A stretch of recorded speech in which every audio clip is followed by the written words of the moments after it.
warahmatullahi wabarakatuh. Waalaikumsalam warahmatullahi wabarakatuh. Oke, sebelum kita mulai belajar hari ini, silakan Tasya dipimpin dulu teman-teman berdoa. Siap, berdoa mulai.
Waalaikumsalam warahmatullahi wabarakatuh. Oke, ada yang hadir hari ini? Oke,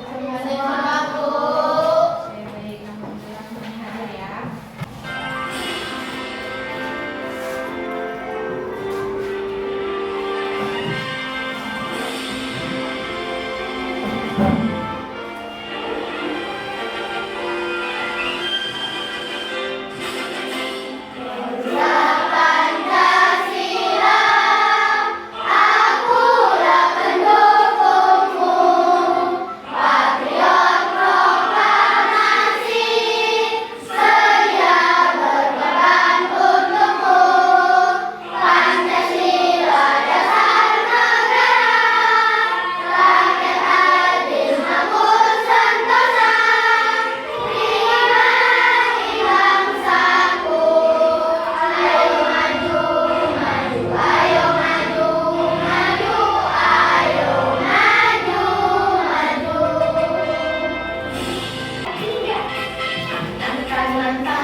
Ada yang masih ingat materi kita sebelumnya? Apa itu coding dan? Ada yang masih ingat apa itu coding? Coding adalah cara kita memberikan perintah kepada komputer. Ya, jadi coding itu adalah cara kita memberikan perintah atau kode kepada komputer. Sedangkan KA, ada yang masih ingat? Oh iya, Via. Singkatan dari kecerdasan artifisial atau kecerdasan buatan. Nah, KA itu adalah kecerdasan buatan. Sebelumnya Ibu akan menyampaikan tujuan pembelajaran kita hari ini, yaitu peserta didik mampu memahami konsep dasar berpikir komputasional. Yang kedua, peserta didik mampu menguraikan dan memberi contoh Penerapan berpikir komputasional dalam menyelesaikan berbagai permasalahan dalam kehidupan sehari-hari. Enggak kalian dalam kehidupan sehari-hari itu menghadapi sebuah permasalahan? Pernah? Permasalahan apa yang pernah kalian hadapi?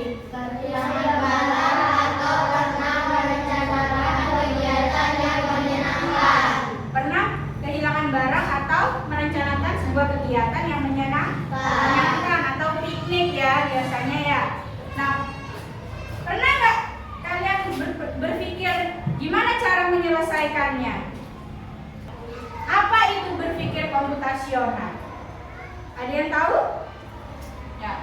Jadi berpikir komputasional itu adalah cara kita berpikir untuk memecahkan masalah yang dilakukan seperti komputer. Kita belajar memecah masalah besar menjadi bagian-bagian yang kecil sehingga sebuah masalah besar bisa diselesaikan. Nah, 4 prinsip dalam berpikir komputasional. Yang pertama ada dekomposisi. Nah, dekomposisi itu artinya memecahkan masalah besar menjadi bagian yang kecil. Selanjutnya ada yang kedua itu pengenalan pola. Mencari kesamaan pola dalam sebuah masalah.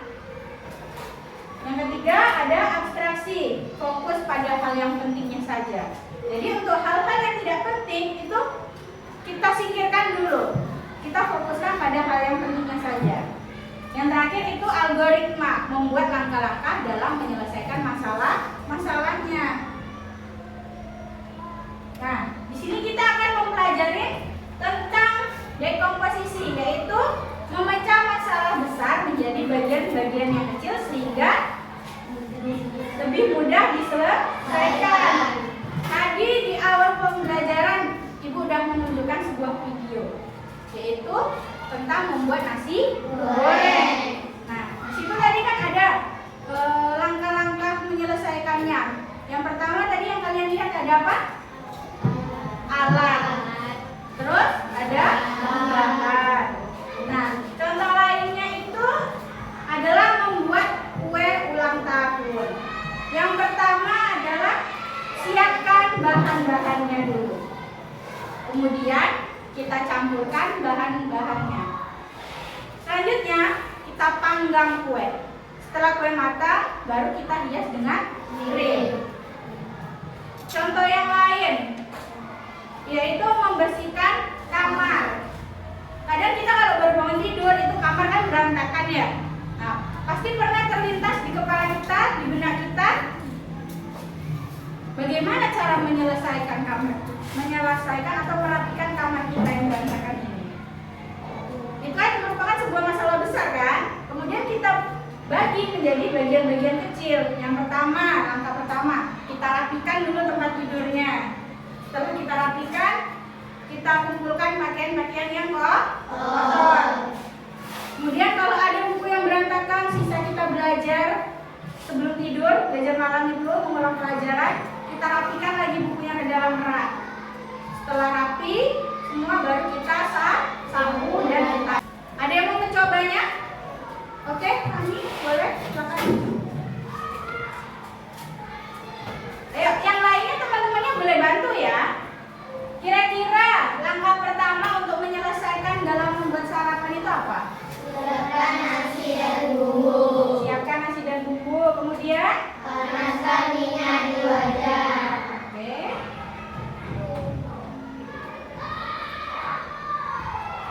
Tumis bumbu hingga harum. Oke. Masukkan nasi dan bumbu. Kira-kira benar atau tidak? Boleh bisa. Oke, betul ya. Jadi tugas kalian adalah membantu si robot-robot itu dalam menyelesaikan masalahnya, atau bantulah si robot itu dalam mendekomposisikan masalahnya. Silahkan diskusikan, dikasih waktu 20 menit.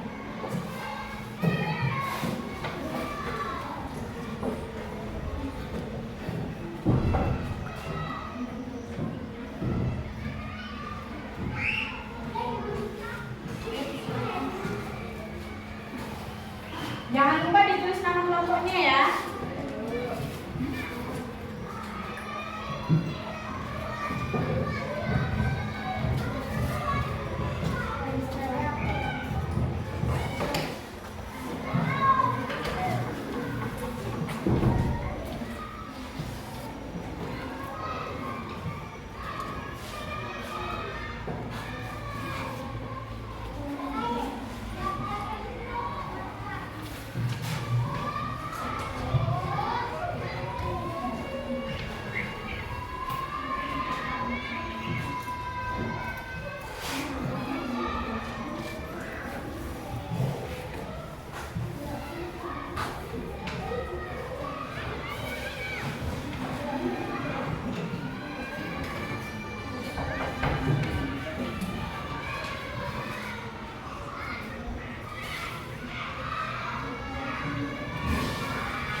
Oke, udah selesai semuanya?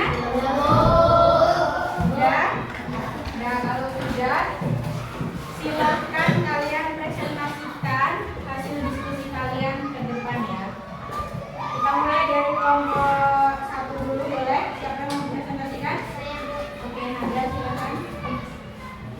Yang lainnya tolong diperhatikan ya, temannya ya.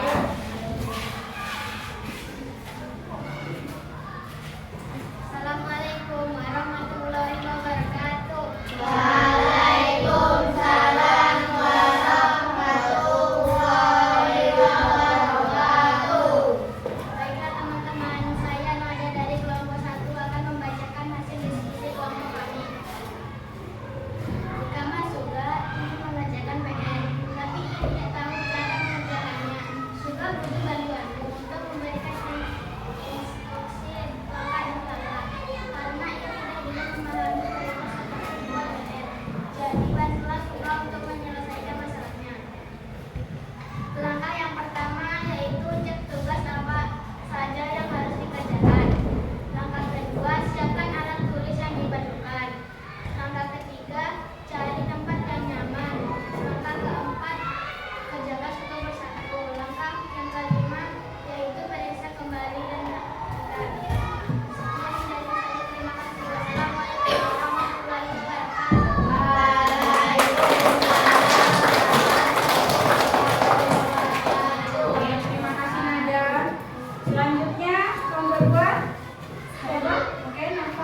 masalah besar menjadi bagian-bagian yang kecil. Contohnya tadi dalam mengerjakan PR. Yang pertama itu tadi apa? Satu-satu. Contoh pertamanya.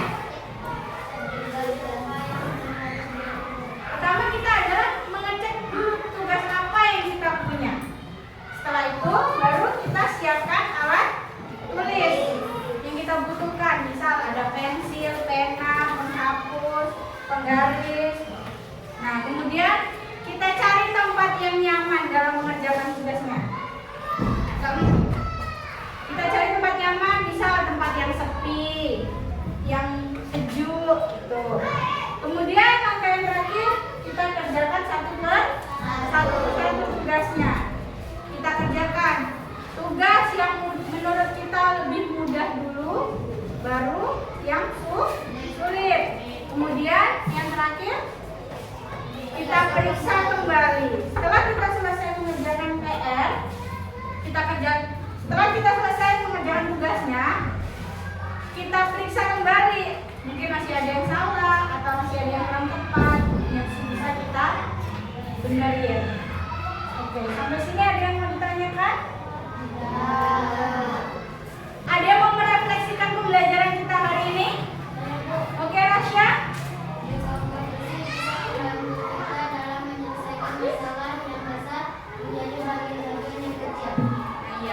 Jadi dekomposisi itu bisa membantu kita dalam menyelesaikan masalah yang besar menjadi bagian yang kecil. Terima kasih Rasya, kita kasih tepuk tangan dulu. Kita simpulkan materi kita hari ini ya. Jadi materi kita hari ini kan berpikir komputasional pada prinsip dekomposisi. Jadi berpikir komputasional itu bisa membantu kita menyelesaikan masalah menjadi lebih mudah. Yang kedua, selanjutnya dekomposisi itu juga bisa membantu kita menyelesaikan masalah dengan cara memecah masalah yang besar menjadi bagian yang kecil sehingga masalah tersebut bisa kita pahami. Untuk materi selanjutnya, silakan kalian pelajari tentang berpikir komputasional pada prinsip pengenalan pola. Cukup sekian pelajaran kita pada hari ini. Ibu akhiri, wassalamualaikum warahmatullahi wabarakatuh.